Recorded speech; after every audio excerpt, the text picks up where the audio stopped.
Найбільше мене вражає те, що я щодня в своїй роботі бачу життя попри війну.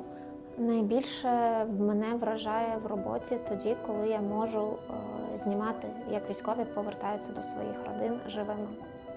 Була одна подія, коли вивозили хлопчика, Олександр його звати. Це Саша, йому 12 років, він лауреат міжнародних премій по грі на фортепіано, і він в Харків приїжджав завжди тренуватися, грати на музичному інструменті, йому було дуже важко знайти його.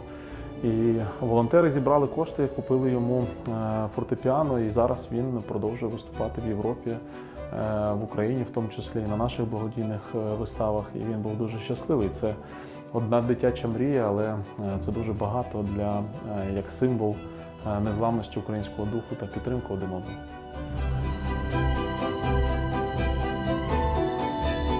Оскільки ми дуже близько до фронту і до Росії, то російська ракета летить до Харкова близько 40 секунд. Відповідно, це не лишає нам можливості на якісь масштабні події. І все, що ми маємо робити, дотримуючись безпекових якихось елементарних процедур і грати тільки в укритті, що обмежує нас як театр.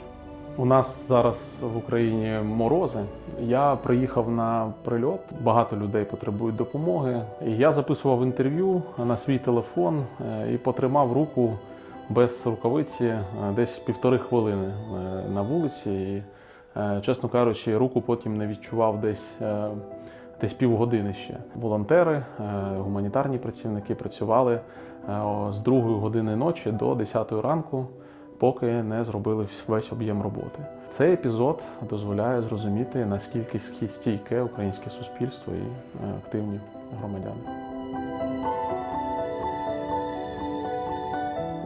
Харків розташований досить близько до кордону і ще ближче до лінії фронту. На зараз Харків – це місто, яке вже адаптується до умов постійної небезпеки. Діти навчаються в підземних школах, люди самі по собі вечерюють в кафе, але можуть спостерігати вибухи прямо на сусідній вулиці. Люди звикли до повітряних тривог. Люди і діти, на жаль, звикли до постійних обстрілів. Бронеплівка, яка є на вікнах у нас зараз, є стандартним явищем, щоб не поранитись від осколків. Турнікет, який носить майже зараз кожен харків'янин і може допомогти. Тренінги з домедичної допомоги стали нормальним явищем. Мабуть, варто ще сказати, що для нас зараз лишатися вдома – це, в принципі, привілей. І я от зараз сиджу тут, але я насправді вже думаю про те, що я хочу поїхати додому, бо кожного разу, коли ти їдеш, то несвідомо ти боїшся, що ти можеш не повернутися. Просто здавалося би банальним, що у тебе є твоє рідне місто, і до 22-го року я не думала, що я можу його втратити. І тому те, що раніше здавалося нам чимось за замовчуванням, зараз дійсно є привілеєм.